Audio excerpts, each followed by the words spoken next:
전력공학 7장입니다. 이상전압 및 전력용 개폐 장치라고 했는데 사실은 이게 지금 현재는 뭐 필기가 되건 실기가 되건 어디 면접을 보러 가면 면접이 되건 전부 다 이 7장에서 다 물어본다고 보는 게 맞아요. 그래서 이 굉장히 그저 중요한 챕터가 되는데 이 챕터에 크게 나눠보면 이상전압에 대한 내용하고 그 다음에 또 하나는 뭐냐면 변전소에 들어가는 전력용 개폐 장치들.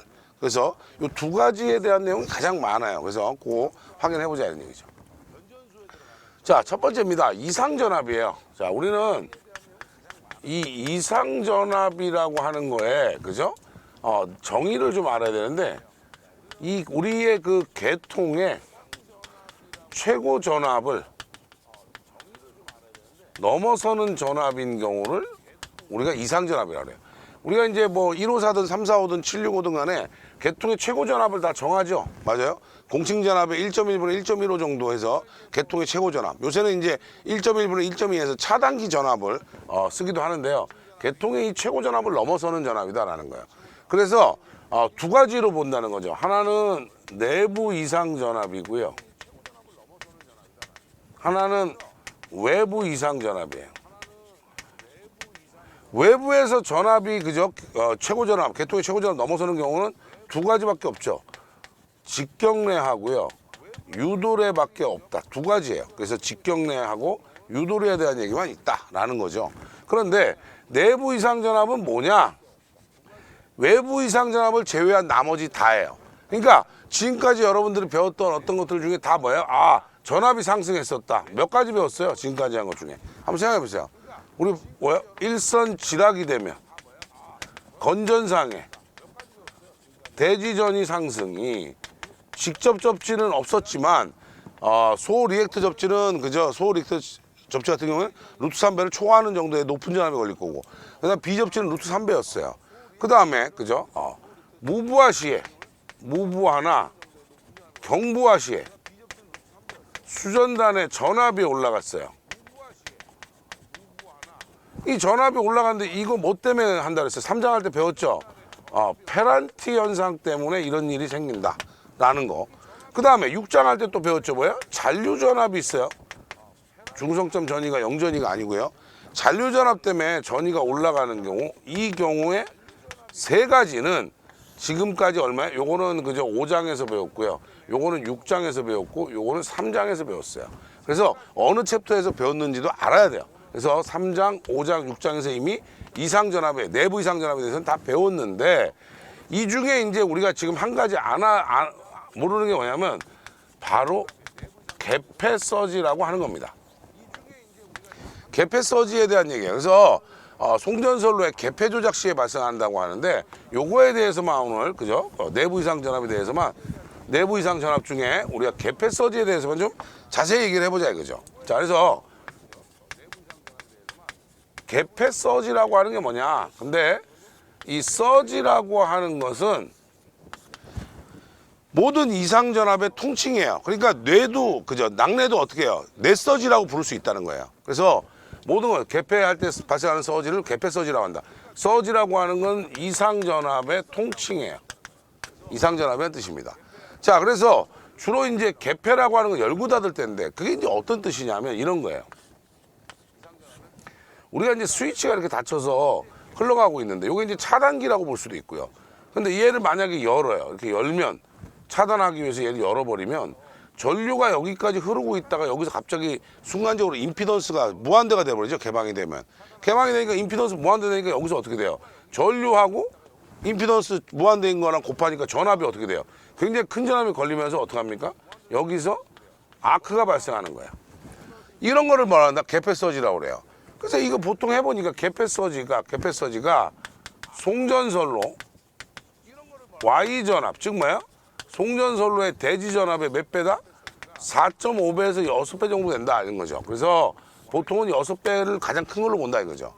그래서 이 대책을 우리가 얘기하는데 대책을 얘기할 때 옛날에는 개폐저항기라고 했고요.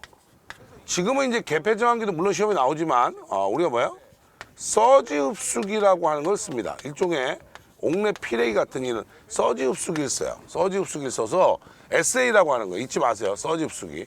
근데 이제 이런 것들은 실기나 면접 가면 대부분 다 물어보는 건데 필기시험 볼 때는 서지 흡수기가 나오는 건 많지는 않지만 어쨌든 개폐정항기 대신에 서지 흡수기라는 얘기도 요새 나오고 있다 이거죠. 그럼 언제가 가장 이렇게 개폐할 때 전압이 크냐라는 거예요. 언제예요? 무부하 시에 어차피 무부하 시에 전압이 올라갈 텐데 충전회로 거기다가 C로 충전되는 충전회로를 닫을 때에 비해서는 10대가 크겠죠. 왜냐하면 갑자기 임피던스 무한대가 되기 때문에. 그래서 개로시가 된다 이런 얘기예요. 무부하 충전회로 개로시에 가장 큰 게 뭐다? 서지 개폐 서지예요. 그래서 이때 하는 게 뭐다? 서지 흡수기입니다. 여기 여러분 교재에는 그죠? 우리가 서지 흡수기에 대한 얘기가 없는데요. 서지 흡수기 같은 거는 조금 필기를 조금 해두는 게 좋아요. 서지 흡수기. 서지 흡수기는 주로 어디서만 생기냐면 이렇게 차단기를 놓고 할 때요. 이 차단기인데 VCB 즉 뭐예요? 진공 차단기 같은 거를 열었다 닫았다 할 때 이때 개폐 서지가 많이 나와요. 그래서 여기에 뭐 전동기를 달건 뭐 변압기를 달건 이런 거는 중요한 게 아니라 여기에 가운데 뭐예요? 차단기 후단하고 보호하려는 기계 전단 사이에다가 이렇게 그림 제가 그려드릴게요. 이따 이제 요건 피레기 심벌하고 똑같은데요. 요렇게 해서 그죠? SA라고 합니다. 요 내용이에요. 그래서 진공 차단기를 개폐할 때 주로 개폐 서지가 많이 생길 텐데 그걸 방지하기 위해서 어떻게 한다? 그 개폐 서지가 얘들한테도 영향을 미치기 때문에 그걸 막기 위해서 중도에 어떻게 한다? 서지 흡수기를 단다 이런 얘기예요. 그래서 이건 굉장히 중요한 내용이죠. 그죠? 그래서 그런 내용이었어요.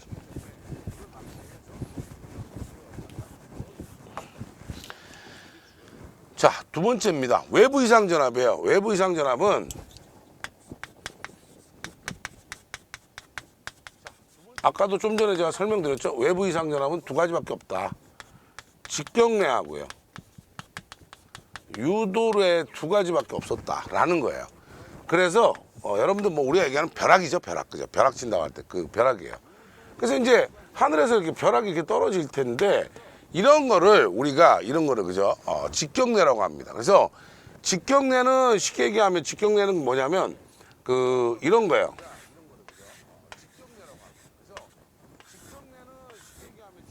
송전선로가 이렇게 있으면 이 위에 이제 구름이 이렇게 떴어요. 구름이 뜨는데 이 안에는 이미 플러스 극성을 가진 전하하고 마이너스 극성을 가진 전하가 있는 경우에 이 경우를 뭐라 그래요? 뇌운이라고 불러요. 뇌를 동반한 구름이다라는 거죠. 뇌를 때릴 수 있는 구름이에요. 플러스 마이너스 양전자, 음전자가 다 있다는 얘기죠. 그래서 뇌운에 의해서 벼락이 떨어지면 이걸 뭐라 그래요? 직경내라고 부릅니다. 그런데 우리는 유도래는 뭐냐면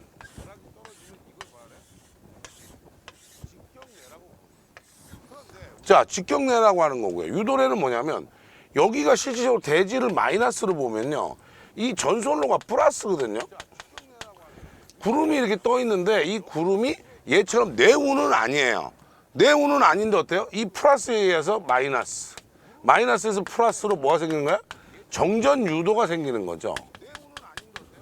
정전 유도 자격 시간에 배웠어요. 정전 유도가 생기니까 유도래라는 거야. 이렇게 해서 때린다라는 거예요. 그래서 두 가지 그죠. 이렇게 되는 거는 유도래라고 부릅니다. 자, 그래서 이렇게 직경내나 유도래 얘기를 많이 하는데 그러니까 이 전선로를 보호하기 위해서 어떻게 해요? 1년에 그죠? 뇌를 동반한 구름이 몇 번 뜨느냐? 그래서 IKL 지수라고 합니다. 연간 뇌우 발생 일수예요. 이 동네에는 1년 동안 뇌를 동반하는 이 구름이 그죠? 얼마나 떠 있냐 이런 얘기죠. 그래서 그러면 아무래도 그죠? 확실히 찾을 수 있겠죠. 이 동네는 낙뢰가 잘 떨어지니 그 낙뢰에 대해서 대비를 하라는 거죠. 자, 그래서 뇌 파형을 우리가 한번 확인해 보자는 거야. 뇌 파형이라고 하는 게 뭐냐? 자, 뇌는요, 낙뢰는 순간적인 파기 때문에 순간파예요. 극히 짧은 시간에 쓰는 파 형태이기 때문에 뇌는 우리가 뭘로 보면 돼요? 임펄스로 보시면 돼요. 임펄스는 뭡니까? 요런 파인데 크기는 무한대예요. 크기는 무한대인데 이 폭이 그 무한대라고 이렇게 표시하고 폭은 거의 제로에 가까워요. 그러니까 얘들을 이런 그 임펄스를 얘들을 확대해서 보자 이거죠. 확대해서 보니까 뇌 파형이라는 게 실질적으로 보니까 이렇게 가더라라는 거예요. 뇌 파형을. 그래서 여기를 100이라고 보고 100%, 여기를 0%라고 보고, 그 다음에 10% 하고요, 90%가 있고, 그 다음에 50%가 있어요. 예를 들어서 10하고 90%를 접선으로 이어서 그리면 요때 도달했던 요때 도달한 시간이 있겠죠, 그죠? 맞아요. 그래서 얘하고 만났던 요 시간, 그죠? 요 시간을 접선을 좀 잘못 그렸네. 접선을 이렇게 그리면 얘하고 만났던 시간을 여기서부터 여기까지를 뭐라 그래요? 파두. 이 뇌의 머리 부분. 그 다음에 50%까지 도달해서 왔던 이 시간은 어떻게 돼요? 여기서부터 여기까지죠. 이거는 뭐다? 파미라고 불러요. 그래서 뇌 파형을 우리가 표현할 때 파도하고 파도와 파미로 표시한다는 거예요. 그래서 보통 충격파의 경우는 뇌를 충격파라고 보면, 충격파의 경우에는 어떻다? 보통 1.2 곱하기 50 마이크로세크라고 하는데, 이 바로 1.2가 뭐야? 파두고요. 50은 뭐야? 파미예요. 그래서 파두장, 파미장. 무슨 얘기야? 장이라는 건 길이니까요. 파두의 길이, 그 다음에 파미의 길이였다라는 거예요. 그래서 파두, 파미라고 표현합니다. 그래서 여러분들 시험 볼 때는 1.2 곱하기 50 마이크로세크는 반드시 암기해야 되고요. 그 다음에 이런 거는 시험에 많이 나오죠. 개폐서지하고 뇌서지는 당연히 개폐서지에 비해서 뇌가 엄청나게 순간파이기 때문에 당연히 그죠? 파도, 파미가 다 틀릴 거예요. 근데 표준 충격파는 예로 한다라는 거 잊지 마시고요. 그 다음에 여러분들이 그 회로 이론 시간에 많이 배웠고요. 회로 이론 시간에도 배웠고, 회로 13장에도 다 나오던 내용이죠. 제가 전력공학은 회로를 하고 하면, 회로를 미리 공부하고 하면 굉장히 도움이 된다 그랬는데, 우리가 이제 뇌가 가지는 개수를 우리가 계산하는 거예요. 뇌 개수는 두 가지만 하시면 돼요. 반사 개수하고요, 투과 개수로 합니다. 자, 어떤 이런 선로가 있는데요. 이 선로에 임피던스가 있고 이 선로에 임피던스가 있어요. 여기가 Z1, Z2예요. 이 두 개가 어떤 의미야? 매질이 다르다는 거예요. 두 개가 매질이 다르다니까 얘들이 그죠? 어떤 파형이 입사가 되면 이렇게 나가버린 애들은 뭐야? 투과파고요. 이렇게 되돌아 나간 애들은 뭐야? 반사파예요. 전력을 전달할 때는 반사가 생기면 안 되죠. 전력을 쭉 보냈는데 되돌아 나가면 안 되는 거죠. 근데 뇌의 경우에는 들어와서 100%가 다 나가지는 않는다. 매질이 다르기 때문에. 그래서 반사 계수는 회로할 때도 어떻게 했어요? G2 플러스 G1분의 G2 마이너스 G1이었다. 이렇게 했던 거고, 투과 계수는요, G2 플러스 G1의 2배 G2를 했다고 하는 건데, 여기서 중요한 얘기가 하나 있죠. 반사 계수. 반사 계수는 양쪽의 매질이 똑같으면, 즉 뭐예요? Z1하고 Z2가 똑같으면 뭐라 그래? 무반사라고 한다 그랬어요. 여기 0이 되니까, 그죠? 그래서 반사 계수가 무반사는 제로가 되는 거예요. 그래서 양쪽이 똑같으면 제로예요. 우리의 여러분 생각해 보세요. 우리의 보통의 무한장선로. 우리가 회로할 때 여러분들 그런 문제 나오면 굉장히 어려워하죠. 무한장선로라는 게 뭐냐 이거. 무한장선로는 굉장히 길이가 길지만 이쪽하고 어떻습니까? 우리가 송전선로 하는데 양쪽이 임피던스가 달라요? 아니란 말이죠. 그러니까 이런 경우는 반사 계수가 거의 없다는 거예요. 0이에요. 무반사 조건. 이런 거를 여러분들이 꼭 잘 기억하시기 바랍니다. 그래서 회로 이론 13장에도 있었기 때문에 이 부분은 어디서 공부해도 도움이 된다. 회로에서 해도 도움이 되고 여기서 해도 도움이 되는 거니까 두 번 나오는 것도 있다 이거죠.